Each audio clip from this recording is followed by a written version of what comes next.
Bismillahirrahmanirrahim. Assalamualaikum warahmatullahi wabarakatuh. Rabbi sa'alni sabri wa yassir amri wa uqdatan min lisani yafqahu qawli.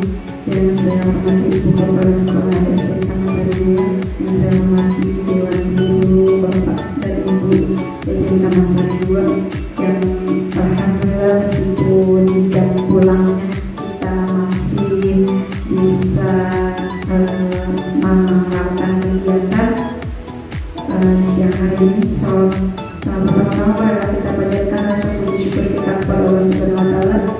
Semoga selalu kita diberikan kesehatan baik jasmani dan rohani. Salam beserta salam marilah kita curahkan kepada junjungan besar kita Nabi Muhammad sallallahu alaihi wasallam. Semoga sampai kepada umatnya di yaumil akhir. Amin.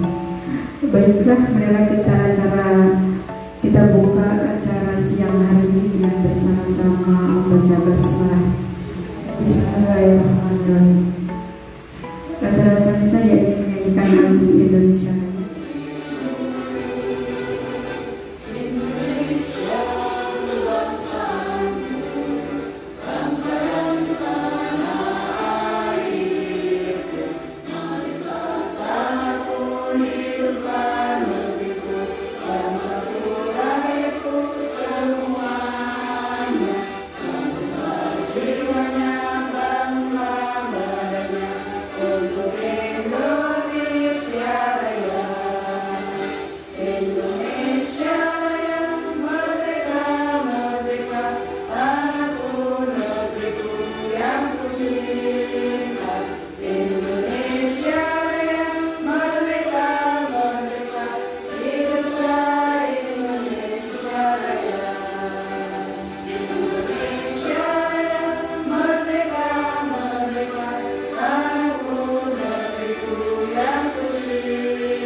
Acara selanjutnya yaitu sambutan yang akan disampaikan oleh Ibu Kepala Sekolah SD Tamasari 2 kepada Ibu Administrasi SPD yang dipersilakan.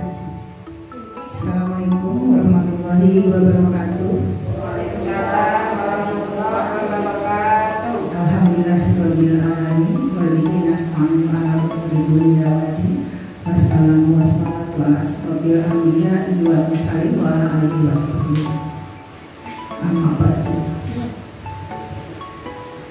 Yang saya hormati kepada Ibu Dewan Guru, terima kasih karena di jam-jam pulang sekolah masih semangat untuk mengikuti materi atau pemaparan dari calon guru penggerak kita, yaitu guru Rekam disiplin positif, bagaimana penerapannya di sekolah. Itu yang akan dipaparkan oleh Ibu Nurani. Masih semangat ya Ibu-Ibu? Insya Allah, karena memang ini sangat penting untuk kita, apalagi dari judulnya saja sudah disiplin positif. Seperti apa dan bagaimana kita akan mendengarkan dari Ibu. Mudah-mudahan kita bisa mengimplementasikannya di kelas masing-masing, umumnya di sekolah SD Taman Sari 2. Amin, supaya kita lebih maju 2 langkah, bukan selangkah lagi, selangkah sudah ya. Kemarin kita sudah sudah berdiskusi sebelumnya materi yang dipaparkan Ibu Nurani, yaitu tentang visi dan prakarsa perubahan visi guru penggerak ya, sudah hafal semuanya ya. Mudah-mudahan itu bisa dibuka-buka kembali karena kita menyimaknya kemarin itu sangat serius. Nah, ada diskusinya rame, ada pertanyaan, dijawabnya juga wah seru pokoknya. Ya mungkin itu saja Bu Nur yang saya sampaikan. Maka silakan nanti dulu yang akan melanjutnya. Demikian wabillahi. Assalamualaikum warahmatullahi wabarakatuh. Kalau tomat minumnya fresh tea, masih semangat itu pasti. Ada iklan, sponsor fresh tea jadi endorse. Ya, itu pesan dari Ibu Kepala Sekolah kita, yaitu kita harus tetap semangat. Cuma kita mau tetap semangat dulu, nggak apa-apa ya Bu? Yo, tetap semangat ya, karena kita di siang hari ya Bu. Ada 2 semangat yang pas itu dan semangat 2. Ya, tepuk semangat 1.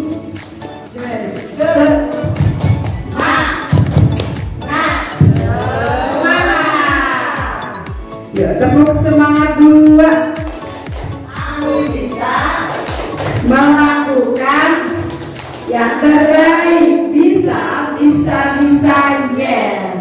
Ya, terima kasih. Udah tepuk semangatnya meskipun di siang hari, maaf ya Bu, dikasih tepuk supaya kita semangat karena emang di jam-jam kritis. Baik, acara selanjutnya yakni materi yang disampaikan oleh Ibu Aini SPND kepada Bu Nurani. Assalamualaikum warahmatullahi wabarakatuh.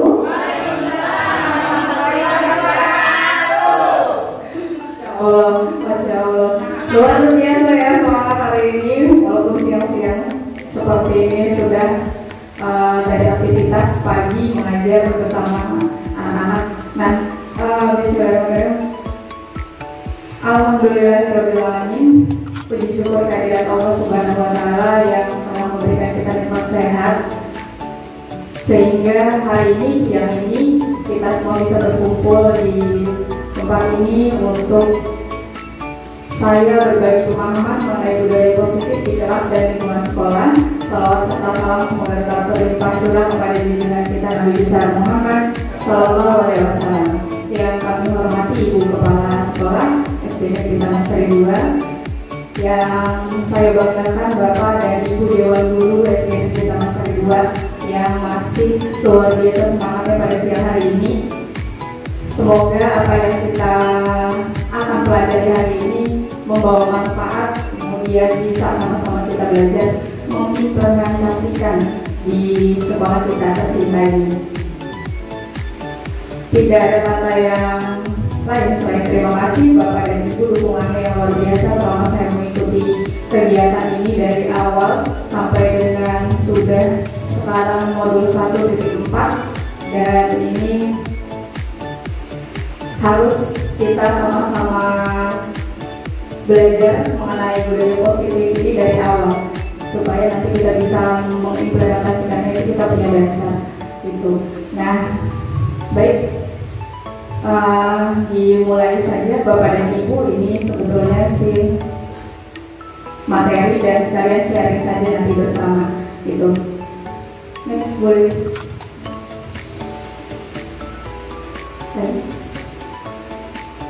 Iya, nah sekarang kita mau main games dulu sedikit. Main gamesnya judulnya cobalah buka. Nah, teman-teman sudah punya pasangan semua? Sudah punya pasangan semua ya? Baik, boleh cari pasangan dua orang ya. Ibu berarti nggak saya saja gitu. Iya, tidak boleh di kursinya saja. Ini kita bermain cobalah buka. Ini teman-teman silakan salah satu teman mengepalkan tangan. Boleh siapa saja duluan ya, boleh bersepakat aja berdua siapa duluan yang mengepalkan tangan. Misal Bu Ulfa yang mengepalkan tangan, maka Bu Lilis harus mencoba membukanya dengan berbagai cara, dimana terserah. Di kepala tangan Bu Ulfa anggap saja itu adalah sesuatu yang sangat berharga ya, gitu, di tangan Bu Ulfa atau di tangan teman rekan di sebelahnya gitu. Jadi silakan mau janjian siapa dulu yang mengepalkan tangan. Nah, maka teman di sebelahnya akan mencoba membuka dengan cara apapun, boleh dirayu, boleh diunjuk, boleh ini terserah ya. Silakan, boleh dimulai. Saya dulu ya.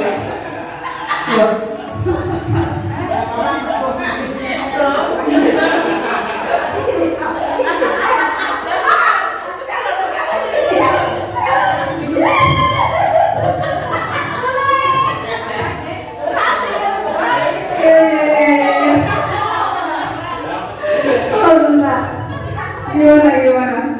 Udah selesai Bu Sapro? Sulit. Oh gitu. Kalau Mama sama Bu Ibu kepala sekolah? Sudah bisa. Oh gitu. Boleh ya diberi sedikit kenapa sih alasannya kok bisa membuka, atau siapa yang tadi nggak kebuka sama sekali? Bu Sapro. Nah, nanti Bu Sapro dan Bu Sapro mungkin bisa menjelaskan kenapa kok sampai tidak membuka genggamannya. Boleh. Kalau gini doang mungkin ada tadi pura-pura dia. Iya, tadi udah lihat buka.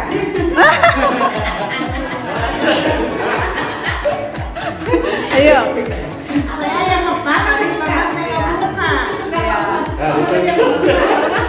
buka. Iya, Papa gimana tadi permainannya?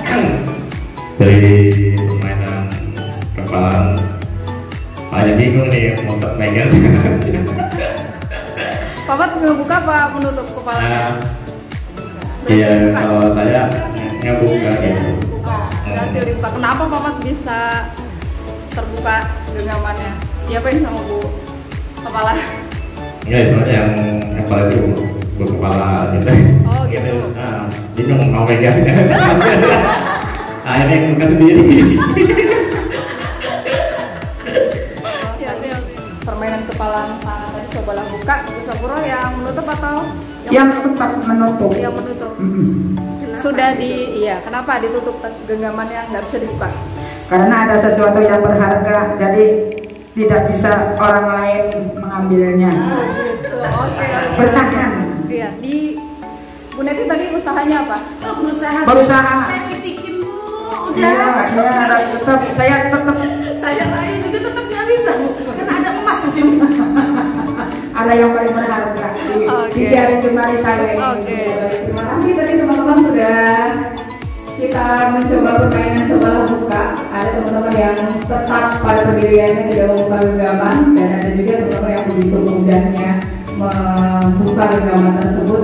Nah, itu kita lihat di balik ini apa sih yang mau kita pelajari. Kita sebetulnya mau belajar mengenai paradigma stimulus respon dan teori kontrol atau teori pilihan.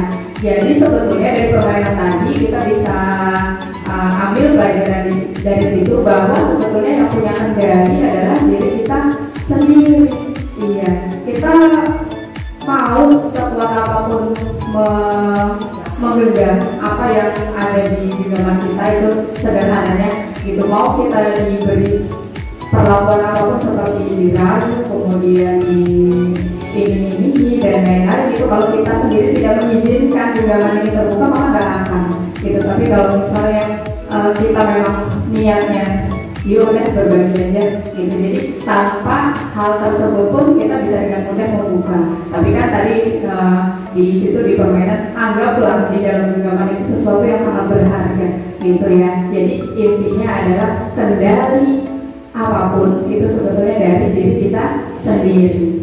Nah, stimulus respon ini mungkin yang kita kenal sekarang misalnya semua orang melihat hal yang sama itu kalau stimulus respon. Tapi ketika kita belajar teori kontrol bahwa setiap orang itu memiliki gambaran yang berbeda. Betul sekali kan, karena memang kita pun dilahirkan dengan karakter, dengan sifat yang berbeda, maka sebetulnya kita punya pandangan yang berbeda. Tapi kadang-kadang di satu sisi kita seperti diarahkan pada satu pandangan yang sama akhirnya. Kemudian kita mencoba mengubah orang agar berpandangan sama dengan kita, itu stimulus respon berarti kalau kita masih berpikir seperti itu. Tapi padahal sebetulnya kita harusnya memahami pandangan orang lain tentang dunia. Kemudian perilaku buruk dilihat sebagai suatu kesalahan, ya enggak? Kalau kita menilainya gitu kan, setiap yang buruk itu salah gitu. Padahal kalau kita beralih berpikir menggunakan teori kontrol bahwa semua perilaku itu mau buruk, mau benar, mau baik, mau buruk, itu sebetulnya punya tujuan. Ada alasan dibaliknya. Kemudian orang lain bisa mengontrol saya. Menurut kita sekarang ya, gitu. Kemarin kan ya, orang lain bisa mengontrol saya kan. Umumnya mungkin kita melihatnya seperti itu, padahal yang bisa mengontrol kita adalah diri kita sendiri. Cuma kadang-kadang kita dihadapkan pada kenyataan, misalnya kita berada pada satu iklim atau apa ya, suasana kerja yang senioritas misalnya gitu ya, kita akhirnya nurut aja ketika misalnya ada di perusahaan atau apa gitu ya, ada yang lebih senior dan dia seperti mengintimidasi atau gimana. Nah itu kan sebetulnya kita melihatnya seperti orang lain mengontrol kita, padahal sebetulnya kita sendiri yang mengizinkan dikontrol oleh orang tersebut gitu. Kemudian saya bisa pemaksaan ada pada saat rujukan gagal. Nah ini juga kadang-kadang kita seperti itu. Kalau ke anak-anak, ayo duduk ya nak, tadinya halus-halus gitu ya, akhirnya karena nggak dengar juga, akhirnya kita pakai suara yang agak lebih tinggi, naik nadanya, kemudian kita agak ada intonasi pemaksaan yang misalnya ayo duduk seperti itu. Akhirnya seperti itu. Ketika kita membujuk dan gagal, kita akhirnya beralih jadi memaksa. Kemudian model berpikir menang kalah. Kalau kita mungkin sekarang masih berpikir ada istilah itu menang kalah, nah kita alihkan yuk ke teori kontrol, yaitu model berpikirnya menang-menang. Jadi nggak ada anak yang dia betul. Jadi anak-anakku tidak merasa down ya ketika mengetahui kalau misalnya itu yang menang, misalnya kita menanamkan seperti itu gitu. Jadi kita harus berpikir model berpikirnya menang-menang, bahwa setiap anak itu punya potensi, mungkin di situ, di aspek situ dia kurang, tapi di aspek yang lain pasti ada. Bapak pikirkan lowongan mendengarkan disiplin gimana ibu bapak mengikuti peraturan, apalagi sih yang kaitannya dengan disiplin, tertib, ada lagi teratur, tuh ada lagi. Ketika kita mendengar kata disiplin, apa yang terlintas di dalam benak kita? Datang tepat waktu, kata tertib berarti ya, kata tertib, peraturan, itu yang kalau kita dengar kata disiplin itu orientasinya ke sana. Nah, di sini disiplin sering dihubungkan dengan tata tertib, kepatuhan, hukuman dalam budaya kita, maka makna kata disiplin itu dimaknai dengan sesuatu yang harus dilakukan seseorang pada orang lain untuk mendapatkan kepatuhan. Kita cenderung menghubungkan kata disiplin dengan ketidaknyamanan. Ketidaknyamanannya di mana? Ketidaknyamanannya itu ketika ada sebuah aturan dan mungkin kita tidak melaksanakan, itu ada konsekuensi biasanya kalau peraturan. Atau mungkin akhirnya jadi terpaksa tuh anak-anak melakukannya gitu, tidak secara kesadaran diri timbul dari hatinya bahwa itu adalah disiplin yang bermanfaat untuk saya gitu. Kemudian disiplin adalah kontrol diri dengan menggali potensi diri untuk mencapai tujuan yang mulia, yaitu menjadi seseorang yang kita inginkan berdasar nilai-nilai yang kita hargai. Kadang-kadang anak juga melihat kata peraturan, misal tidak boleh buang sampah sembarangan.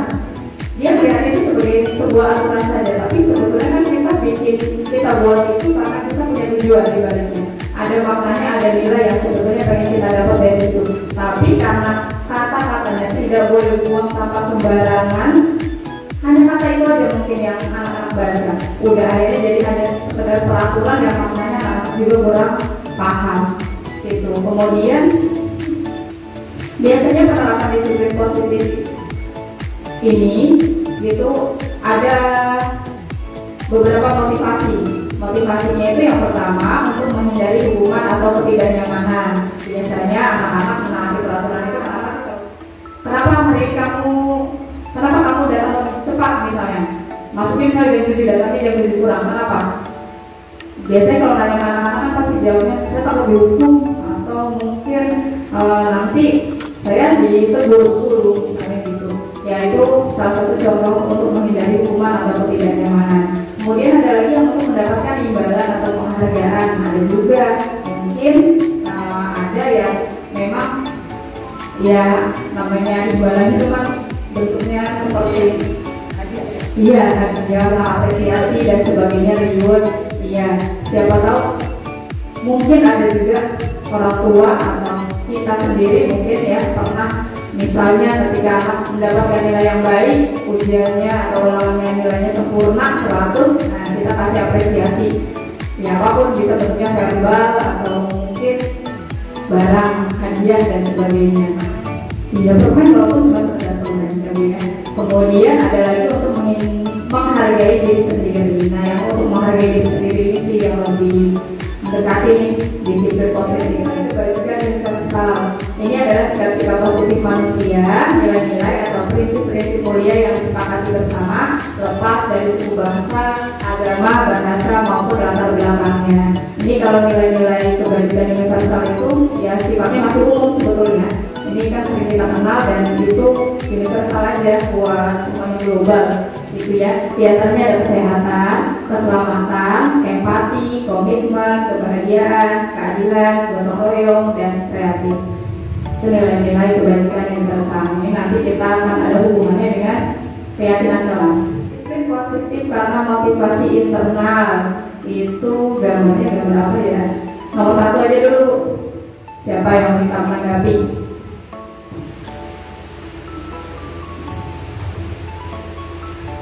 Kalau yang saya lihat nomor 1 itu menggunakan helm itu adalah salah satu disiplin supaya tidak kena razia.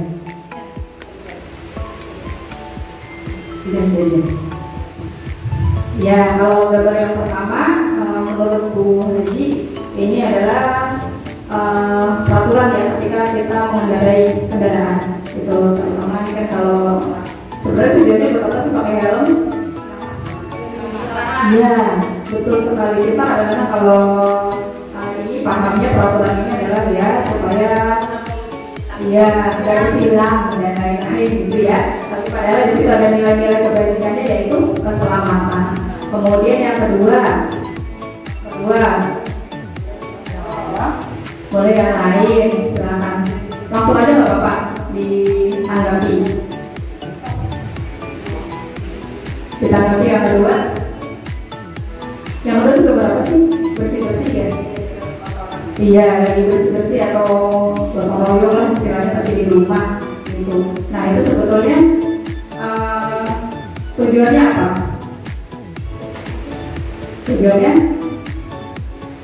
Lingkungan rumah sehat. betul. Lingkungan rumah tentunya jadi sehat, tapi nilai-nilai yang nilai-nilai kebajikan yang oh iya betul. Nah, nilai-nilai kebajikan yang ada di dalam kegiatan itu betul sekali. Dari selain kita dapat lingkungan rumah yang sehat, nilai-nilai kebajikannya di situ bisa pertama kesehatan, yang keduanya kerukunan, kata Bu Haji tadi. Ya, karena memang momen seperti itu langka ya. Kalau misalnya kita lihat sekarang, maka di situ adalah momennya biasanya keluarga untuk saling bekerja sama. Kemudian di nomor 3 itu mungkin tepat waktu ya. Iya. Kalau tepat waktu itu sebetulnya motivasinya tujuannya deh. Tujuannya apa kira-kira? Kalau teman-teman datang tepat waktu itu tujuannya apa? Agar tidak terlambat, iya betul. Berarti nilai yang terkandung di dalamnya disiplin, itu ya Bu ya, betul sekali. Nah kemudian yang keempat itu menabung, sepertinya menabung. Nah menabung ini tujuannya betul untuk menjadi kaya, menambah simpanan ya, menghemat. Kira-kira kebajikannya kalau kita di sekolah sendiri sebetulnya sudah ada dalam yang ini kenal nggak Bu? Apa? Profil pelajar Pancasila. Mungkin di sini kelas 1 dan 4 sudah mulai diterapkan ya dari tahun kemarin. Nilai-nilai kebajikan anak Indonesia yang tercakup di dalam profil pelajar Pancasila. Bu, mulainya dari beriman, bertakwa kepada Tuhan Yang Maha Esa dan berakhlak mulia, berkebinekaan global, bergotong royong, kreatif, bernalar kritis, mandiri. Bu, ada tepuknya kan Bu? Coba Bu, biar hafal kita nih diajarin profil pelajar Pancasila. Ada lagunya ya kalau nggak salah ya. Pelajar Pancasila. Nah,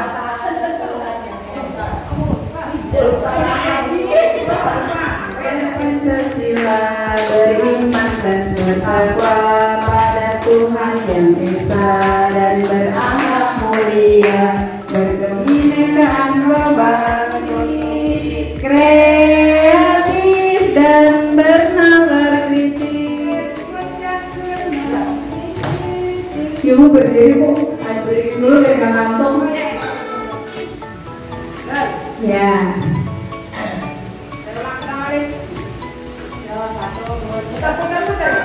Iya. Kelihatan ya Bu? Iya. Alam sang lui. Alam sang.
Bapak tadi sudah menuliskan pendapatnya mengenai Ibu Ambar ini dengan kasusnya di dalam kelas dengan siswanya bernama Doni. Jawabannya kita sudah ditempel. Ada yang mau mengutarakan, menjelaskan tadi pendapatnya, salah satu pendapat Ibu Bapak bagaimana mengenai kasus ini, mau dari sisi Doninya boleh atau mungkin mau dari tindakannya sebagai guru, boleh silakan Bu. Boleh mau. Kalau pendapat saya tentang si Doni, kemungkinan si Doni ini karena bisa uang jadul Bu. Jadi makanya siang itu kan mungkin masih lapar lagi perutnya. Jadi terpaksa dia mengambil makanan punya kawannya. Mungkin hanya itu ya Bu ya, menurut saya. Boleh ada pendapat yang lain? Boleh ada pendapat yang lain?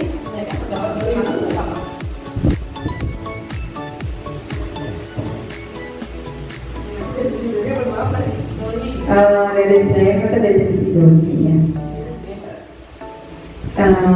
Doninya akan dipanggil terus ditanya juga kenapa gitu. Lalu setelah Doni terdapat informasi ya kita nasihatin supaya besok-besok bawa bekal dan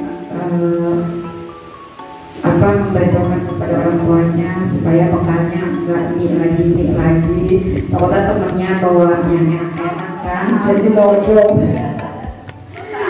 Kayaknya itu dari sisi itu. Terima kasih. Sama ada lagi Ibu. Kayaknya Dipanggil dulu, dinasehati kenapa ya kan minta bekal temennya ya kan seperti itu.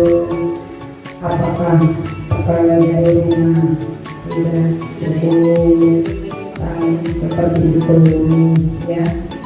Dan selanjutnya besok bawa bekal secukupnya supaya tidak meminta kepada kawan atau temannya. Mungkin begitu pendapat saya.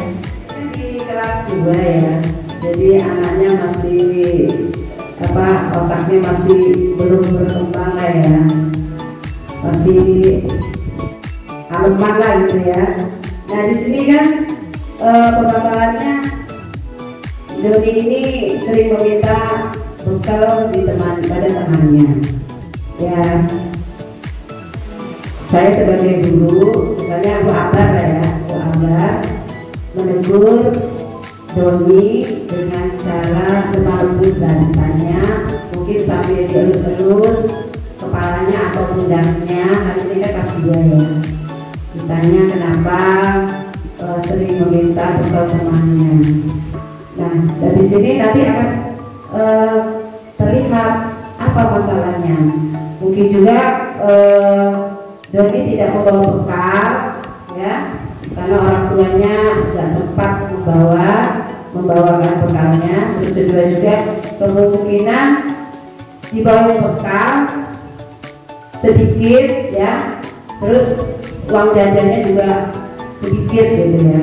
Atau juga yang ketiganya dibawa bekal tapi bekalnya itu aja, mungkin ceplok telur doang gitu ya, tiap hari ceplok telur.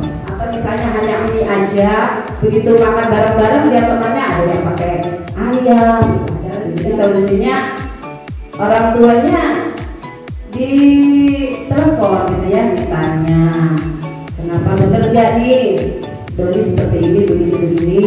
Nah kalau misalnya ya bener ya, baru dikasih masukan oleh Bu Ambar. Itu aja. Terima kasih sekali mengidentifikasi kasus Bu Ambar tadi. Nah, sebelum kita lebih jauh menganalisa, nah, ini Ibu dan Bapak perlu tahu dulu. Sebetulnya tadi kasus Bu Ambar dengan Doni itu berkaitan dengan ini, yaitu kebutuhan dasar manusia. Bahwa kebutuhan dasar manusia itu di sini dikategorikan menjadi 5. Yang pertama adalah kebutuhan untuk bertahan hidup. Apa saja Bu yang manusia butuhkan untuk bertahan hidup? Makan, minum, istirahat, kesehatan, tempat tinggal, uang, pakaian, semua yang primer ya Bu ya. Nah, ini biasanya termasuk kebutuhan merasa aman. Ini juga adalah contoh kebutuhan bertahan hidup. Ini bisa dipenuhi ya tentunya dengan makan. Kalau kesehatan berarti dengan olahraga, dan keamanan berarti dengan perlindungan dan sebagainya. Kemudian yang kedua, kebutuhan dasarnya adalah kasih sayang dan rasa diterima. Ini kebutuhan psikologis yang untuk disayangi dan diterima meliputi kebutuhan hubungan dan koneksi sosial. Kebutuhan ini biasanya berkaitan dengan memberi dan menerima kasih sayang dan kebutuhan untuk menjadi bagian dari suatu kelompok. Kemudian yang ketiga, kebebasan. Kebebasan ini kebutuhan akan pilihan, kebutuhan mandiri, otonomi, memiliki pilihan dan mampu mengendalikan arah hidup seseorang. Perlu banyak bergerak, suka mencoba-coba, biasanya orangnya seperti itu, dan tidak terlalu terpengaruh orang lain dan senang mencoba hal yang baru dan menarik. Selanjutnya kebutuhan dasar yang keempat yaitu kesenangan. Kebutuhan untuk merasa senang, anak-anak dengan kebutuhan dasar kesenangan ini biasanya ingin menikmati apa yang dia lakukan. Mereka juga bisa berkonsentrasi tinggi saat mengerjakan hal yang disenangi. Yang terakhir yaitu penguasaan atau power.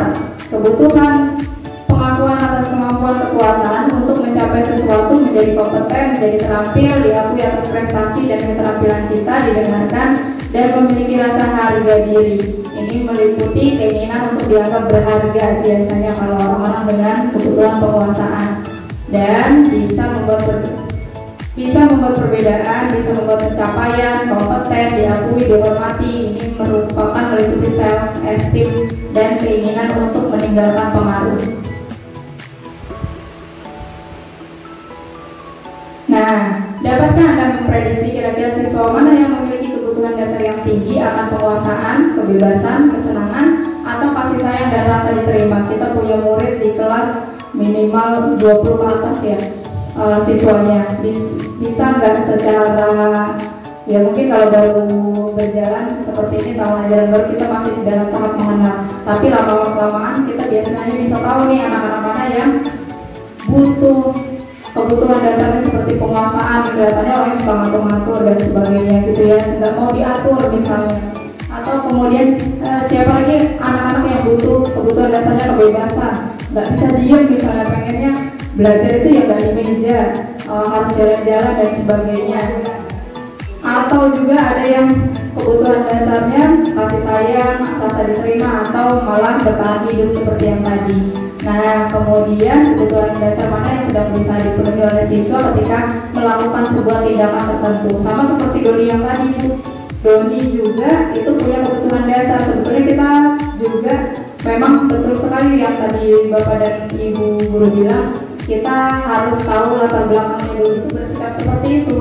Misal, kalau misalnya Doni menjawab ketika kita tanya, Doni jawabnya karena saya nggak dikasih uang Bu sama mama saya gitu misalnya, atau saya nggak dikasih jajan dan saya belum sarapan, nggak bawa bekal juga. Berarti itu kebutuhan dasar Doni apa? Iya, makan minum, betul. Berarti kebutuhan dasarnya bertahan hidup. Nah, itu nanti dari situ ketika kita sudah tahu latar belakangnya apa, kita baru bisa lanjut ke proses selanjutnya untuk cari langkah tindakan kita untuk mengatasi itu. Tapi beda lagi kalau misalnya dia begitu ditanya, misalnya kita bimbingan, terus dia ditanya, jawab saya senang aja melihat teman saya marah misalnya, atau saya suka aja mintain bekal teman gitu, terus dia menikmati ekspresi temannya yang kesal misalnya kayak gitu. Iya, usir. Nah, berarti kebutuhan dasarnya bukan lagi bertahan hidup, tapi kesenangan. Iya, kesenangan gitu. Iya, itu kebutuhan dasarnya berarti kesenangan, dan kemudian nanti tindak lanjutnya akan berbeda lagi dengan kalau dia jawab yang seperti pertama gitu. Jadi kita betul-betul harus tahu, bahkan mungkin bisa sampai seperti yang Bu Haji bilang, kita bisa berkoordinasi dengan orang tua kalau pada saat itu kita gali ternyata kebutuhan dasarnya ada kaitannya dengan perilaku orang tua di rumah misalnya. Nah, selanjutnya Ibu, kebutuhan dasarnya apa kan tadi? Kebutuhan dasarnya yang 5 tadi. Nah, coba kalau yang pertama, aku senang main kejar-kejaran dengan ibu guru, seru.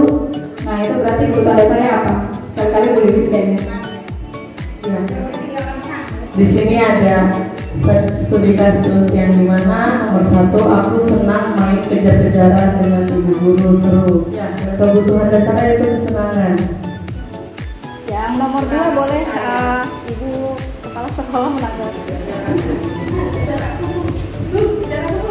Di studi kasus ini, ibu kejar aku karena ibu guru sayang aku, kasih sayang ya Nia. Ibu kejar aku karena ibu guru sayang aku. Nah itu menurut saya kasih sayang. Kasih sayang. Kebutuhan kasih sayang. Ya. Artinya ada yang mau boleh ke sebelahnya.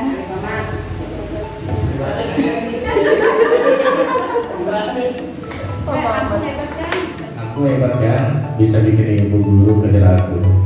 Itu kebutuhan dasar dan penguasaan atau apa? Ya penguasaan ya. Oleh aku hebat kan. Oleh kan.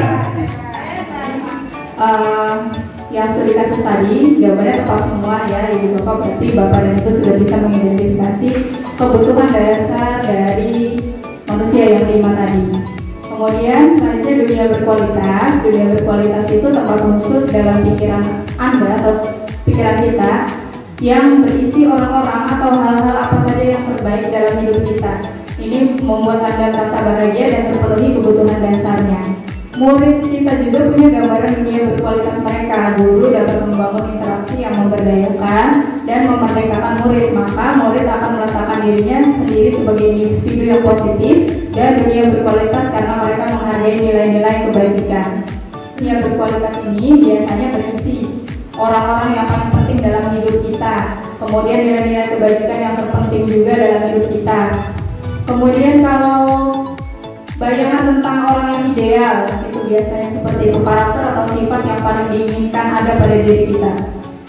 Pencapaian yang sangat kita banggakan, pekerjaan yang ideal bagi kita. Jadi kita kalau masuk ke dalam dunia berkualitas dalam pikiran kita sendiri, kita membayangkan semua yang terbaik, semua yang ideal ada di situ, maka itulah dunia berkualitas kita. Next, boleh. Nah, yang ini adalah segitiga restitusi. Ini teman-teman nanti bisa lihat sebentar videonya di belakang setelah materi ini selesai. Tapi di sini Bu, saya mau menjelaskan tahapannya, mulainya dari yang paling bawah ini, dasar segitiganya. Restitusi itu tadi sudah dipaparkan kalau restitusi adalah upaya untuk membimbing murid ketika dia melakukan kesalahan, tapi kita tidak menghakimi, justru membimbing mereka untuk menemukan solusinya sendiri gitu. Dan kemudian nanti mereka akan kembali ke kelompoknya dengan karakter yang lebih kuat. Mulainya dari yang bawah, yaitu menstabilkan identitas.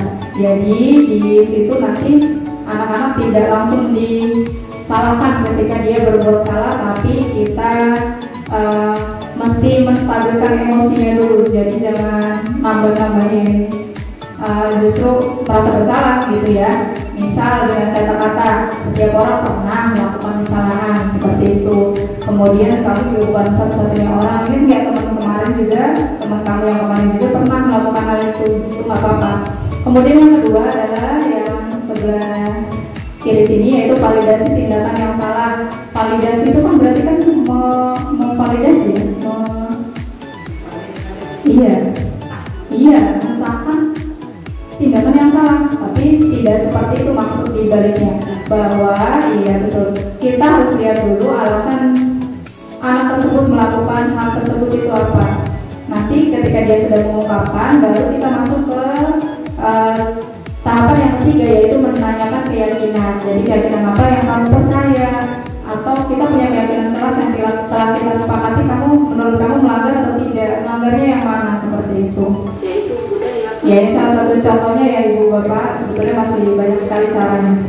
Sebagai fasilitator, ikuti suatu laksanaan sebagai pengajar praktik, saya Nuraini, calon guru penggerak Angkatan 8 Kota Cirebon. Menurut pakar pendidikan dari Gosir, restitusi adalah proses menciptakan kondisi bagi murid untuk memperbaiki kesalahan mereka, sehingga mereka bisa kembali pada kelompok mereka dengan karakter yang lebih kuat. Restitusi membantu murid menjadi lebih memiliki tujuan, visi positif, dan memulihkan dirinya setelah berbuat salah. Penekanannya bukan pada bagaimana berperilaku menyenangkan orang lain, mempengaruhi nilai-nilai yang mereka percaya. Proses penerapan segitiga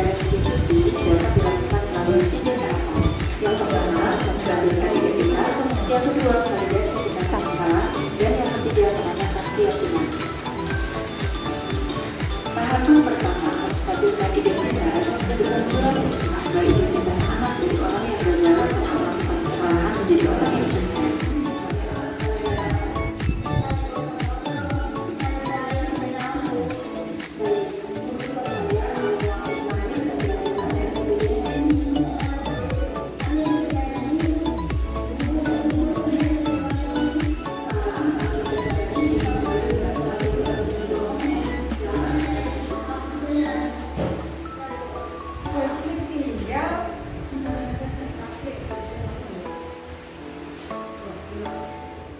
Terakhir tadi demonstrasi kontekstual yang sudah dipraktekkan di kelas mengenai segitiga restitusi mudah-mudahan memberikan gambaran sedikit untuk Ibu dan Bapak diaplikasikan di kelas masing-masing. Nah, demikian tadi pemaparan materi untuk hari ini mengenai disiplin positif. Mungkin ada pertanyaan dari Bapak dan Ibu guru, silakan. Tanggapan mungkin silakan. Pertanyaannya Bu, salah satu tujuan dari budaya positif adalah menciptakan suasana positif pembelajaran. Bagaimana kaitan dari dua hal tersebut? Silakan yang sebelumnya mungkin ada teman-teman yang bisa menanggapi terlebih dahulu pertanyaan dari Bu Neti. Oke, baik, kalau gitu saya coba ya Bu Neti untuk menjawab pertanyaan tersebut. Bahwa tadi kan Bu Neti bertanya bahwa disiplin positif, kemudian budaya positif itu kan tujuannya untuk menciptakan atau membangun suasana positif di sekolah.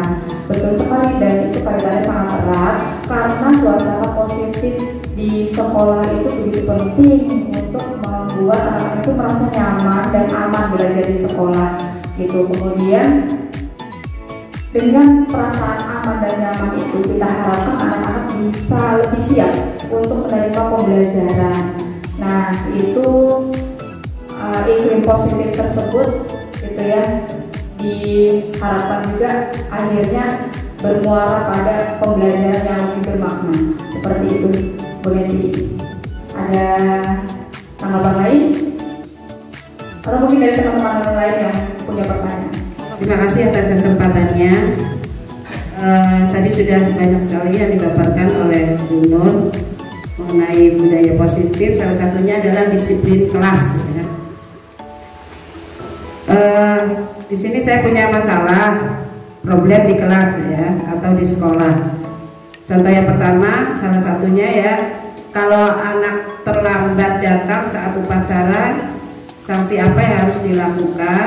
Dan yang kedua, anak yang jarang sekolah,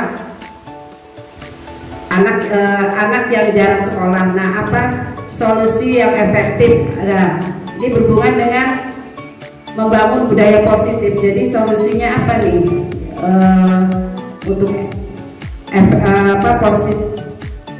solusinya apa untuk menangani masalah seperti hal tersebut?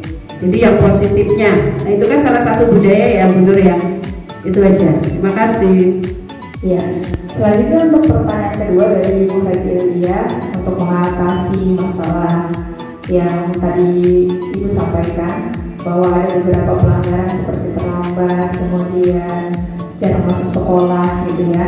Itu kalau menurut saya pribadi, kita kembali lagi memposisikan diri sebagai tadi yang kita sudah bahas di antara kelimanya, memang paling ideal adalah kita memposisikan diri sebagai manajer, bahwa dimana sebetulnya kita bukan tugasnya untuk mengatur-atur perilaku seseorang, kita hanya bisa membimbing perilaku tersebut, kemudian kita bertujuan untuk anak tersebut bisa sebetulnya menyelesaikan masalah atau mencari solusi atas permasalahannya sendiri.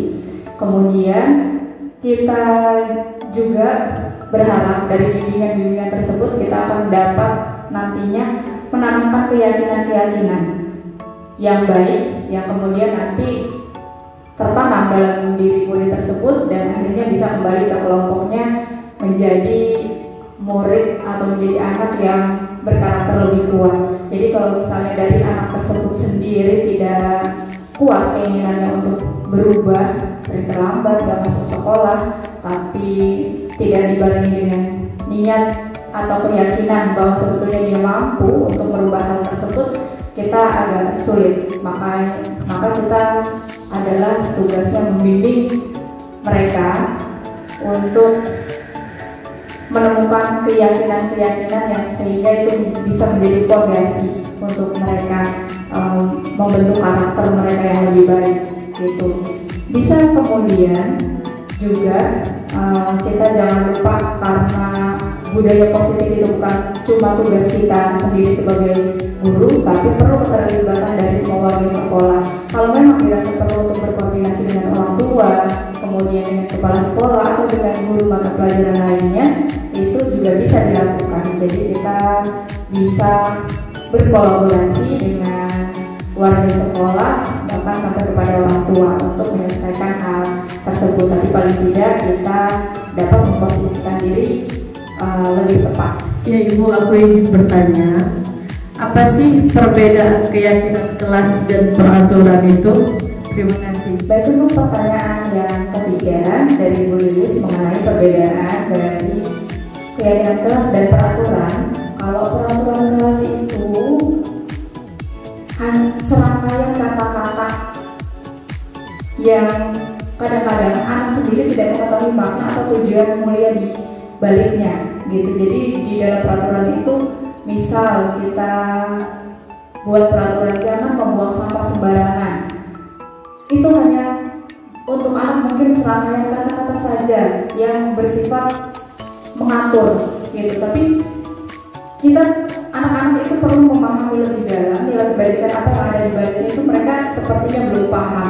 Kalau keyakinan kelas itu dibentuk dengan kata-kata yang universal gitu. Jadi di situ nilai-nilai kebaikan universalnya itu yang langsung dituangkan.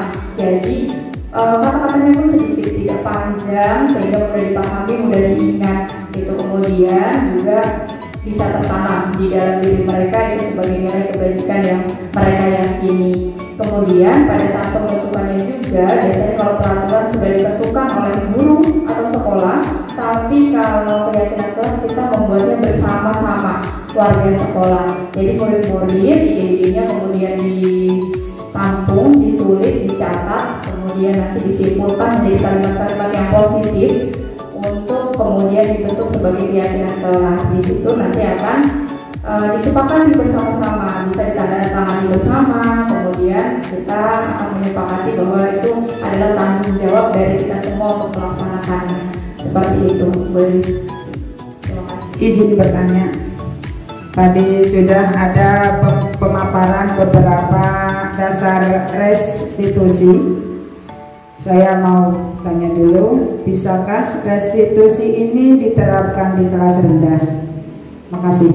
Baik, untuk pertanyaan yang terakhir yang Bu Sapro sampaikan bahwa segitiga restitusi itu bisa diterapkan di kelas rendah atau tidak? Menurut saya bisa, Bu. Bisa, karena segitiga restitusi itu anak-anak dibimbing untuk membangun keyakinan-keyakinan dalam dirinya, dan itu di kelas rendah pun sudah bisa diterapkan, namun mungkin dengan bahasa yang lebih sederhana. Jadi anak-anak mudah memahami, pertanyaannya juga lebih sederhana. Jadi anak-anak tidak merasa dihakimi, tidak merasa disalahkan atas perbuatan yang mungkin melanggar kesepakatan atau keyakinan kelasnya itu. Jadi bahasanya saja yang disederhanakan bahwa restitusi itu bisa diterapkan di kelas rendah. Terima kasih, kita aplaus Bang Bunur. Sekali lagi tepuk tangan Ibu. Terima kasih, materinya itu sangat bagus ya. Itu adalah budaya positif. Banyak banget tadi pelajaran yang boleh diberikan Bunur, seperti membuat kesepakatan kelas. Itu kita bisa lakukan di awal pembelajaran ini bersama anak-anak. Jadi kalau misalnya saya juga sudah bikin sama anak, terus saya balikan lagi karena udah kesepakatan gitu kan. Dan tadi ada 5 dasar kebutuhan anak juga dari manusia ya. Itu banyak ya Bu, mudah-mudahan kita juga kedepannya bisa lebih baik lagi, bisa lebih maju lagi. Yang banyak hampir itu bagus. Mari kita tutup acara hari ini dengan bersama-sama membaca alhamdulillah. Burung kori, burung yang Sekian dan terima kasih. Semoga jumpa ntar lagi. Sampai jumpa dan sampai bertemu lagi. Wassalamualaikum warahmatullahi wabarakatuh.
Bismillahirrahmanirrahim. Assalamualaikum warahmatullahi wabarakatuh.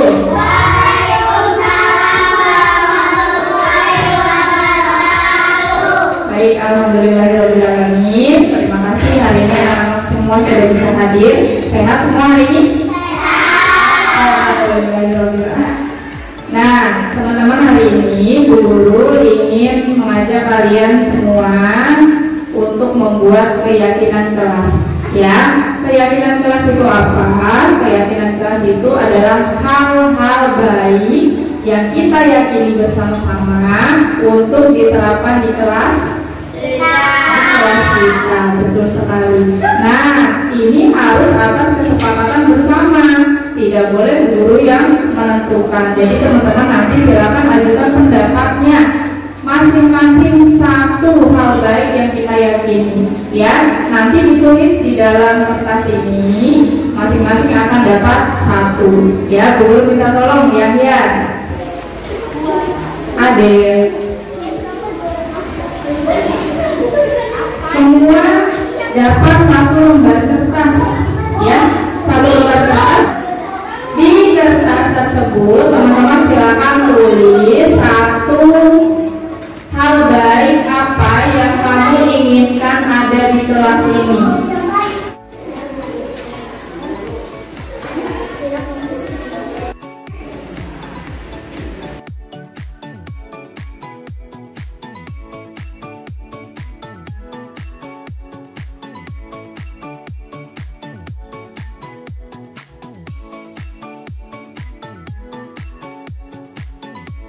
Boleh bermakan.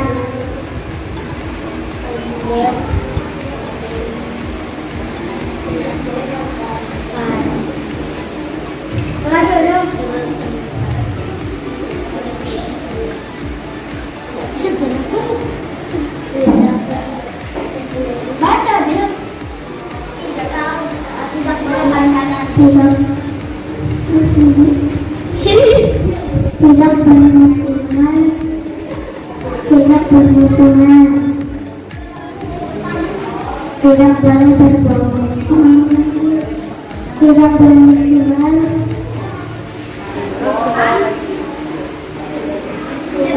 Tidak boleh berbohong.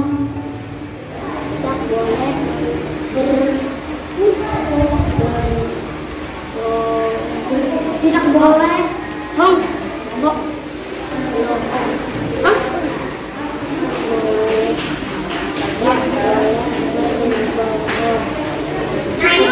Tidak boleh membuang sampah sembarangan.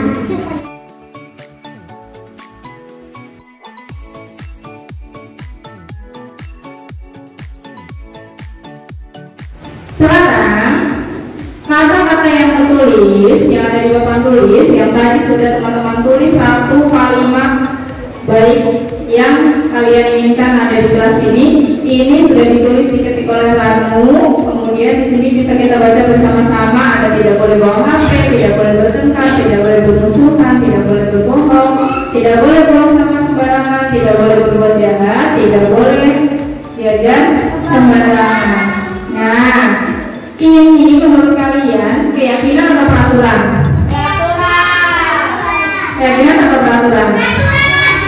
aturan. Karena kenapa? Karena nah di situ ada kalimat atau kata-kata tidak boleh, tidak boleh, tidak boleh. Kalau keyakinan itu kata-katanya harus kalimat yang positif, ya. Hilangkan coba kata tidak bolehnya. Misalnya tidak boleh berbohong. Kata-kata positifnya apa kalimatnya? Jujur. Nah, kemudian tidak boleh buang sampah sembarangan. Menjaga kebersihan dan lingkungan. Kemudian Lingkungan. iya betul, dan lingkungan. Tidak ya. Nah, yang tadi kalimatnya masih negatif kita ubah sekarang jadi kalimat-kalimat yang positif. Teman-teman bisa lihat dari belakang situ kelihatan apa? Kelihatan. Bisa. Yuk kita baca bersama-sama yuk. Bertanggung jawab menyelesaikan masalah, saling dan tolong menolong. Yang ini semangat kreatif. Yang ini semangat menjaga kebersihan dan kesehatan. Sopan santun dan saling menghargai, jujur dan disiplin, bergerak sebelum dan juga melakukan kegiatan. Nah, ini adalah hal-hal yang baik yang kita inginkan ada di kelas. Nah, semangat sudah? Keyakinan ini bisa kita laksanakan? Laksanakan. Kita sama-sama ya. Kalau kita yang menentukan, maka kita juga harus bertanggung jawab. Nah, sekarang teman-teman bisa membuat kesepakatan bersama ini nanti dibuat di dalam kertas tersebut dan kita tanda tangan bersama-sama ya. Oke, sudah siap? Siap.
Siap-siap untuk menandatangani kesepakatan atau keyakinan kelas yang sudah kita buat. Sekarang boleh yang perempuan dulu, boleh pilih spidol kesukaan langsung tanda tangan. Kasih nama ya, Adil. Gimana tuh boleh? Silakan pilih sebisanya. Silakan langsung boleh ditulis namanya Andi. Silakan kasih teman yang belum tanda tangan.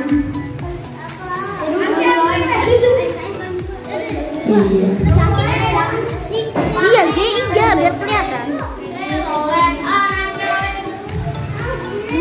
Ya, Bagus.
Bismillahirrahmanirrahim. Assalamualaikum warahmatullahi wabarakatuh.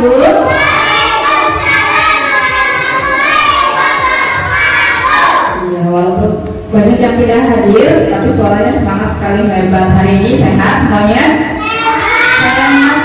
Alhamdulillah. Mudah-mudahan teman yang hari ini tidak hadir atau mungkin karena sakit bisa segera sembuh, kita doakan ya. Nah, teman-teman, untuk hari ini kegiatan melanjutkan kegiatan yang kemarin. Kemarin kita sudah kegiatannya apa? Menyusun keyakinan kelas. Betul sekali. Nah, hari ini kegiatannya adalah pendalaman keyakinan kelas.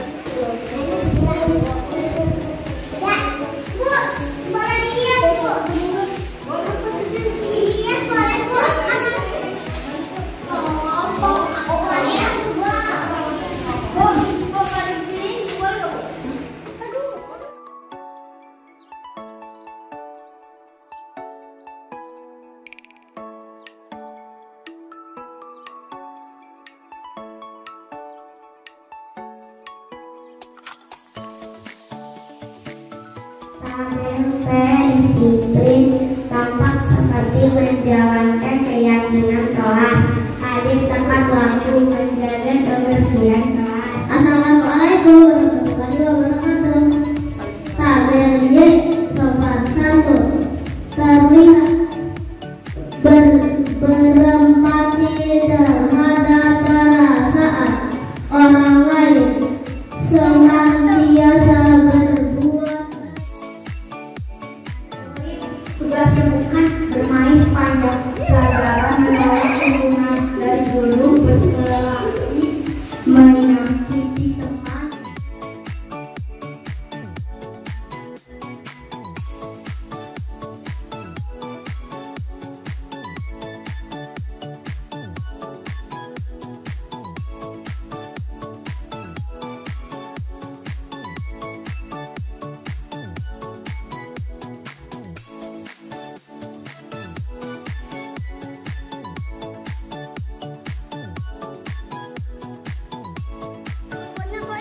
Iya dong, murid tugasnya bukan bermain sepanjang pelajaran, menolak tuntunan dari guru, berkelahi, menyakiti teman, merusak sarana sekolah. Menurut saya, kamu yang bagian dimana dekoratif. Tapi saya juga mau nulis dong. Ini udah penuh. Ya bisa dong, bagaimana saya?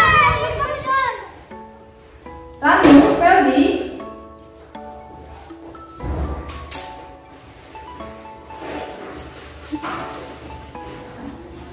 Rambu dan Feli sudah selesai kerja kelompoknya. Belum, Bu. Ada apa tadi? Begini, Bu. Tadi kami berdua bertengkar. Bu Guru tidak tertarik mencari siapa yang salah, tapi Ibu Guru yang mencari solusi dari permasalahan ini. Baik, Bu. Perbedaan pendapat itu biasa terjadi dalam sebuah diskusi atau kerja kelompok, dan itu tidak menjadi masalah. Kalian boleh mempertahankan sikap itu, tapi kalian harus menambahkan sikap yang baru. Iya, Bu. Kalian pasti punya alasannya mengapa hal tersebut bisa terjadi. Saya tadi ingin berbagi tugas bersama supaya cepat selesai. Saya yang menulis, lalu yang membuat dekorasi. Saya juga ingin menulis pendapat saya, Bu. Baik. Apa bayangan kalian tentang kelas yang ideal? Kelas yang nyaman, Bu. Kelas yang tertib dan rukun. Menurut kalian, perilaku bertengkar tadi itu melanggar keyakinan kelas kita tidak? Iya, Bu, melanggar. Keyakinan kelas yang mana yang dilanggar? Kami melanggar keyakinan untuk saling menghargai, menghormati pendapat orang lain dan bekerja sama. Untuk kedepannya, kalian ingin menjadi orang yang seperti apa? Saya ingin lebih menghargai pendapat orang lain. Saya juga ingin bisa kerjasama dengan baik. Nah, kalau Feli dan Rami sudah mengetahui, apa kalian bersedia memperbaikinya? Bersedia, Bu. Nilai-nilai apa yang akan kalian dapatkan? Nilai gotong royong, menghargai perbedaan, Bu. Baik, Bu Guru percaya kalian mampu mengambil pembelajaran dari kejadian hari ini. Ya, Bu. Kami berjanji, Bu, untuk menjadi lebih baik. Sekarang Ranu dan Ferdi bisa kembali melanjutkan tugas kelompoknya. Silakan. Maaf juga ya, Ranu. Ya, Bu.